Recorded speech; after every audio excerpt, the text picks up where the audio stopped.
जब गोश्त हमने देखते हैं कि पूरा एक फैला हुआ होता है कपड़े पर, या जो भी लोग चटाई रख लेते हैं उस पर, उसको हवा लगाएं, उसको फिर अच्छी तरह साफ़ करें और खुश करें। उसके बाद आपने उसे अलग अलग जो भी आपने पैकिंग करके रखनी है वैसे रखें। अच्छा, अगर बिजली बंद हो जाए तो गोश्त से जो रिसने वाला खून है वो बैक्टीरिया पैदा करता है। और पंजाब फूड अथॉरिटी के मुताबिक ईद के दिनों में जाली मशरूबात की फ़रोग भी बढ़ जाती है, तो वो भी आपने ख्याल रखना है।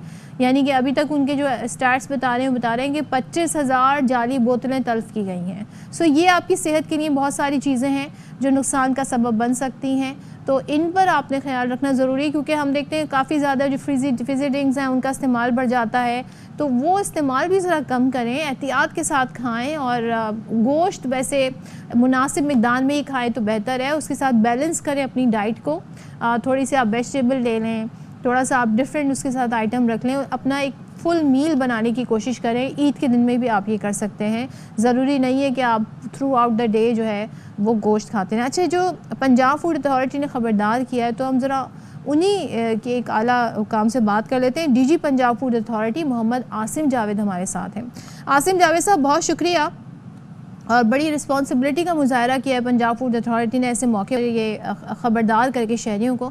लेकिन ज़रा अभी बता दें, हमारे नाज़रीन को भी बता दें कि अब ईद का गोश्त है, अब लोग घरों में रखते हैं, फ्रीज़र में भी रखते हैं, कितने अरसे तक इसे रखना चाहिए और किस टेम्परेचर पर रखा जा सकता है इसे? मैडम, बहुत शुक्रिया आपको और आपकी सारी टीम को, तमाम अहले वतन को ईद मुबारक। मैडम, ये ज़रूरी है कि गोश्त को -18 डिग्री सेंटीग्रेड पे जो है वो फ्रीज किया जाए। और जिस तरह का मौसम है और लाइट जा रही होती है, तो बाज़ औक़ात ऐसा होता है कि फ्रीज़र की जो लाइट जाने की वजह से वो टेम्परेचर -18 का बरकरार नहीं रहता, जिसकी वजह से आप देखते हैं कि बाज़ औक़ात गोश्त के अंदर से जो ब्लड है वो निकल रहा होता है। तो फ्रीजिंग करने के लिए सबसे पहले तो ये ज़रूरी है कि उसको सबसे नीचे वाले खाने में फ्रीज किया जाए, टेम्परेचर को मेंटेन किया जाए। और अगर उसके अंदर ब्लड जो है वो निकलना या रिसना शुरू हो जाता है, तो उसके अंदर माइक्रोबियल ग्रोथ के जो है वो चांसेस शुरू हो जाते हैं। तो कोशिश यही करनी चाहिए कि ज़्यादा लंबे अरसे तक, यानी कि 2 महीने 3 महीने तक गोश्त को स्टोर नहीं किया जाए।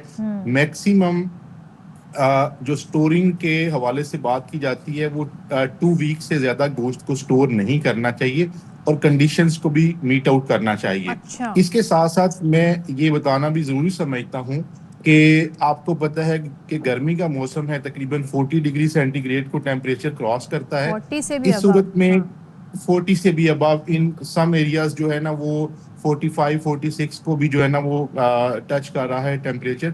तो इस सूरत हाल के अंदर एक तो ओवर ईटिंग से परहेज करना चाहिए, और गोश्त के अंदर सब्जी को मिक्स कर लेना चाहिए। गोश्त के अंदर जो ज़्यादा मिसाला जात हैं और ज़्यादा जो ऑयल या घी का इस्तेमाल है उसको भी इज्तनाब करना चाहिए।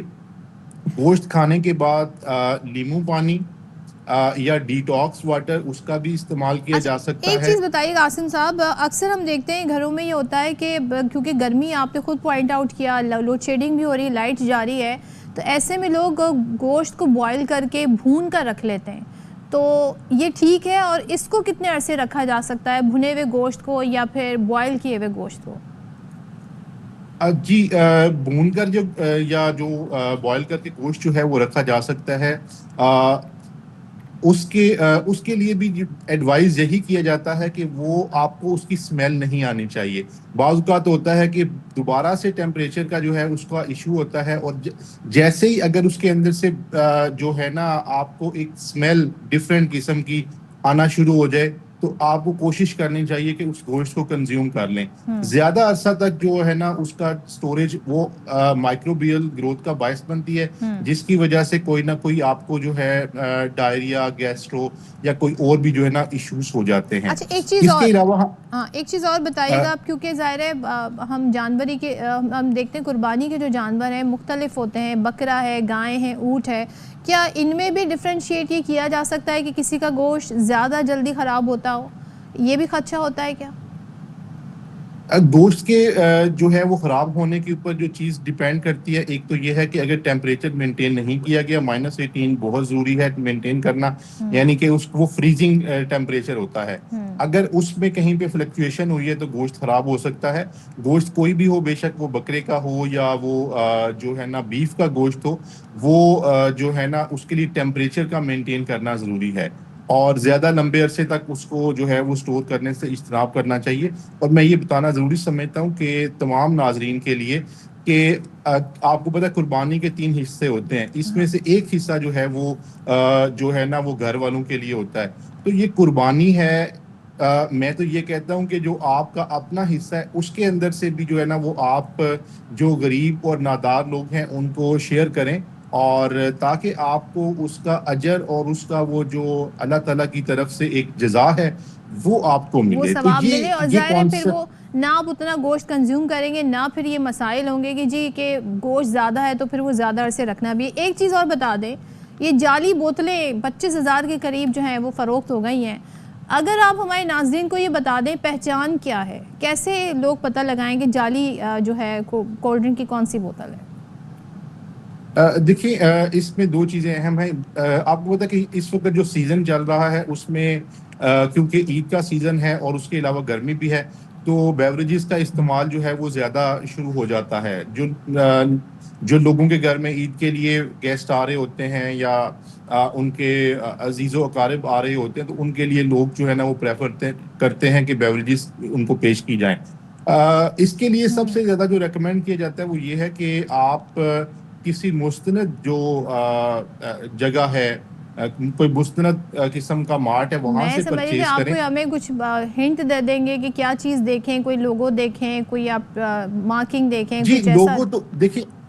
देखिए, लोगो तो ज़रूर देखना चाहिए, और बाज़ औक़ात ऐसा होता है कि लोगों ने मिस ब्रांडिंग की होती है, बाज़ औक़ात उन्होंने मिलता-जुलता जो है वो नाम रखा होता है, किसी मशहूर ब्रांड का मिलता-जुलता नाम रखा होता है और इस तरह से वो ताजिर सेल करना शुरू कर देते हैं कि ये भी उन्हीं की प्रोडक्ट है।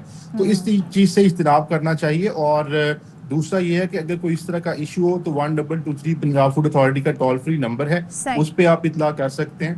तो इस तरह से आप जो है वो बेवरेजेस के हवाले से मैय्यस बहुत ले कुछ सकते हैं। किया जा सकता है। Thank you so much. Asim Javed साहब हमारे साथ थे और बड़ी उन्होंने ज़बरदस्त हमें बातें बताई हैं, तो आप लोग इन चीज़ों का ख्याल रखें और ख़ास तौर पे कुर्बानी का गोश्त बेहतर है कि आप नादार और गरीब मिस्कीन लोगों में तकसीम कर दें, इससे आपको सवाब भी ज़्यादा मिलेगा, आपकी सेहत भी अच्छी रहेगी।